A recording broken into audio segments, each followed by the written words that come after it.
State news 71 में आप सभी का स्वागत है।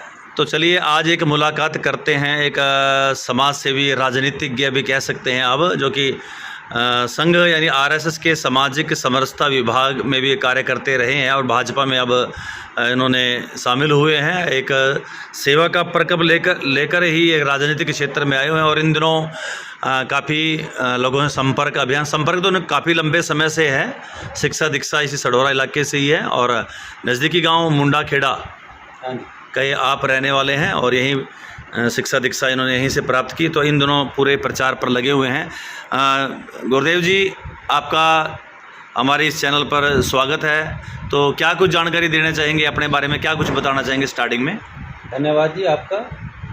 मैं सढौरा के 7 किलोमीटर पे मेरा गांव है मुंडा खेड़ा। जी जी जी।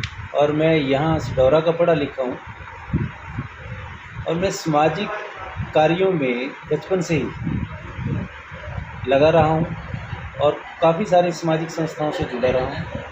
बेसिकली मैं आरएसएस का एक साधारण सा कार्य करता हूँ। राष्ट्रीय स्वयंसेवक संघ की सामाजिक समरसता की गतिविधियों में नगर संयोजक के रूप में काम करता हूँ। मेरा जी भारतीय जनता पार्टी में आने का एक ही उद्देश्य है कि जो हमारे माननीय प्रधानमंत्री ने विकसित भारत का सपना संजोया, मैं उसमें सक्रिय रूप से अपनी भूमिका निभाना चाहता हूँ। और माननीय मुख्यमंत्री नायब सैनी जी का जो कुशल नेतृत्व है, जो हरियाणा को एक नई दिशा की ओर लेके जा रहा है, जी जी जी। मैं उसमें सक्रिय रूप से उनका साथ देना चाहता हूं। और जैसी भी जो भी संगठन या पार्टी मुझे जिम्मेवारी देगी, मैं उसका निर्वहन करूंगा। और सच्चाई और ईमानदारी मेरे जीवन का उद्देश्य है। मैंने सच्चाई और ईमानदारी से 35 साल मेरा सार्वजनिक जीवन रहा। मैं क्लास 1 ऑफिसर के रूप में भारतीय जीवन बीमा निगम से रिटायर हुआ हूँ। और आप यहाँ ये सढौरा एरिया भी उसमें रहा। मैं 25 साल 7 के नारायणगढ़ ब्रांच में रहा और जिसमें सढौरा एरिया भी आता था। तो मैं यहाँ, मेरी कर्म क्षेत्र भी ये सढौरा रहा है। हर गांव में, हर गली में, हर जगह मेरे सभी मित्र प्यारे, यार दोस्त और रिश्तेदार हैं और सभी से मेरा प्रेम प्यार है। तो गुरुदेव जी, चुनावी दौर है और आपके द्वारा संपर्क लगातार लोगों से साधा जा रहा है, तो क्या कुछ कहेंगे इस संपर्क के पीछे, क्या कुछ भावना को लेकर आप लगे हुए हैं? देखिए, मेरा काम तो सेवा करना है। मुझे कोई लालच नहीं है। मुझे पद प्रतिष्ठा और पैसा तीनों चीज़ें नहीं चाहिए और ना ही मैं इनका कभी मोहताज रहा हूँ। मुझे ईश्वर ने इस काबिल बनाया है कि मैं लोगों के काम आ सकूँ और मैं उसी भाव से, कि लोगों की सेवा के भाव से मैं इस क्षेत्र में आया हूँ। मैं जितना भी हो सकता है मेरे से, तन मन धन से मैं इस इलाके की सेवा कर सकूँ इस क्षमता के साथ। और जो मुझे पार्टी और संगठन मुझे जो भी जिम्मेवारी देगा, मैं उसको निर्वहन करने के लिए तत्पर हूँ। तो जिम्मेवारी की बात कहें तो मतलब टिकट से ही हम ले सकते हैं आज के माहौल में कि आप टिकट के दावेदार के रूप में इस वक्त हैं भाजपा से सढौरा विधानसभा क्षेत्र से। देखिए, ये संगठन का काम है। अगर वो इस काबिल समझेंगे तो दावेदारी तो आपके द्वारा की जा चुकी है। दावेदारी मैंने की है, इसमें कोई शक नहीं है जी। मैं दावेदार, पहले मैंने मेंबर ऑफ पार्लियामेंट के लिए भी दावेदारी की थी। जी जी जी। तब नहीं कुछ परिस्थितियां रही होगी, संगठन और पार्टी ने मुझे नहीं इस काबिल समझा। तो मैं अब भी, मेरी दावेदारी है, उसमें कोई अतिशुक्ति नहीं, सब दावेदारी करते हैं। पर जैसे भी पार्टी का जो निर्देश होगा उसका पालन करेंगे। मैं एक अनुशासित कार्य करता हूँ, अनुशासन में रह के काम करूँगा। और ये नहीं कि हमें टिकट नहीं मिलेगा कि हम पार्टी के लिए काम नहीं करेंगे। तब पहले भी पार्टी के लिए काम किया, आज भी पार्टी के लिए काम करेंगे। मैं संगठन का आदमी हूँ, संगठनात्मक तरीके से कार्य करूँगा। इसमें कुछ है नहीं, मेरे लिए कुछ बड़ी बात नहीं है।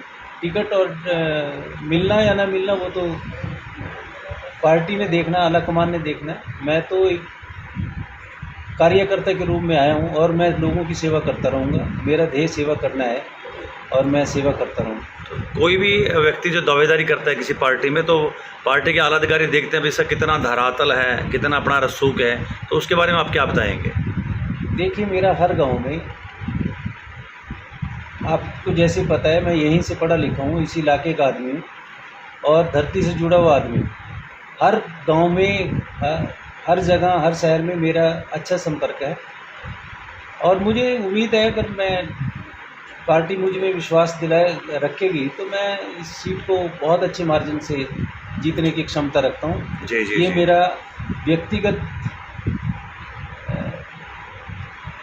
मतलब विश्वास है आपको? विश्वास है कि मैं ये सीट जीतने की क्षमता में हूँ। जीत जाएंगे। हाँ, चलिए, तो चलो आपका विश्वास है, तो कितना विश्वास है कि भाजपा अब हैट्रिक लगाने जा रही है या नहीं? एक मैं आपको ये सच बता रहा हूँ कि माननीय मुख्यमंत्री नायब सैनी के नेतृत्व में इसमें कोई मुझे अतिशुक्ति नहीं लगती कि हम पूर्ण बहुमत की सरकार में आएंगे। जी। इसमें कोई अतिशुक्ति नहीं है। ये दूसरे लोग लड़ते रहेंगे आपस में और भारतीय जनता पार्टी तीसरी बार पूर्ण बहुमत की सरकार बनाने जा रही है। जी। इसमें कोई अतिशुक्ति नहीं है। जी जी जी जी। तो टिकट की ही दावेदारी की बात करें तो किसी आला भाजपा के पदाधिकारी से आपकी बात हुई ऊपर जो केंद्रीय देखिए, नेतृत्व मेरा है? काम आग्रह करना है। मैंने आग्रह जहाँ मैं कर सकता था मैं अपनी बात रखी है। क्योंकि दावेदारों की लिस्ट अब लंबी होती जा रही है। पूर्व विधायक चौधरी बलवंत सिंह का दावा बेहद मजबूत है, उसके अलावा कुसुम सेरवाल जी हैं, उधर मारवा से एक लेडीज़ हैं और साथ ही संजीव गारू जी भी अपना दावा ताल ठोक रहे हैं। ये सब अच्छे लोग हैं। जी। पार्टी जिसको अच्छा समझे, जिसका प्रभाव ज़्यादा लगे, जिसको लोग चाहते हैं उसको टिकट दे दें, हम तो उसके साथ लग देंगे। हमें कुछ ऐसा नहीं है, ये सब हमारे परिवार के लोग हैं। और भी बहुत से पुराने लोग हैं, बिलासपुर से भी हैं कई लोग। सारे हमारे परिवार के लोग हैं। मुझे खुशी होगी किसी को भी टिकट मिले। यानी हमारा ये आपने है- तो अपना दावा कर दिया, मिले या ना मिले, देना ना देना तो पदाधिकारियों की बात है, संगठन की है। हाँ। मिल गया तो भी ठीक, ना मिले तब भी कोई। मेरा कोई ऐसा नहीं है। हम जिसको भी टिकट मिलेगा, हम ये सीट जीतने की क्षमता में हैं और ये सीट जीतेंगे। मतलब आपको टिकट नहीं मिलता, किसी को मिलता है तो आप पूरा समर्थन में लगे? पूरा समर्थन देंगे जी, इसमें कोई अतिशुक्ति नहीं है। होता यह है कि जिसको टिकट नहीं मिलता वो एक तरफ बैठ जाता है। नहीं नहीं नहीं जी, अब की बात ऐसा कुछ नहीं होगा। जिसको भी टिकट देंगे हम उसका तन मन धन से पूरा जोर लगा के इस सीट को जीतने की क्षमता रखते हैं और माननीय मुख्यमंत्री जी को, नायब सैनी जी को तीसरी बार मुख्यमंत्री के रूप में हम सब में भागीदार होंगे। ये मेरा पूरा विश्वास है। तो विश्वास तो ये भी है कि अगर टिकट आपको मिला तो आपकी जीत निश्चित है। 1000% जीतेंगे। क्या बात है। इसमें कोई दिक्कत ही नहीं है। जी जी कोई जी। अतिशुक्ति नहीं है। ये सीट हम जीतने की क्षमता में हैं और ये जीतेंगे। ये हर हाल में जीत के देंगे और तीसरी बार हम भारतीय जनता पार्टी की सरकार माननीय मुख्यमंत्री श्री नायब सैनी जी के नेतृत्व में बनाएंगे। इसमें कोई अतिशुक्ति नहीं है। चलिए, धन्यवाद, बहुत बहुत धन्यवाद हमारे चैनल से जुड़ने का। तो ये थे गुरुदेव जी जिन्होंने अपनी बात कही और अपना एक दावा भी प्रस्तुत किया, साथ ही जीत को 1000% बताया। तो बाकी तो आने वाला समय बताएगा कि ऊँट किस करवट बैठेगा। दावेदार अनेक, लेकिन सीट तो एक ही है, पद भी एक ही है, तो एक ही को ही टिकट मिलना है और ये बाद की बात है, कौन जीतेगा कौन हारेगा। फिलहाल तो ये थे गुरुदेव जी, बेबाक उन्होंने अपनी बात रखी। धन्यवाद गुरुदेव जी एक बार फिर से आपका। धन्यवाद। Thank you very much. चलिए। Thank you.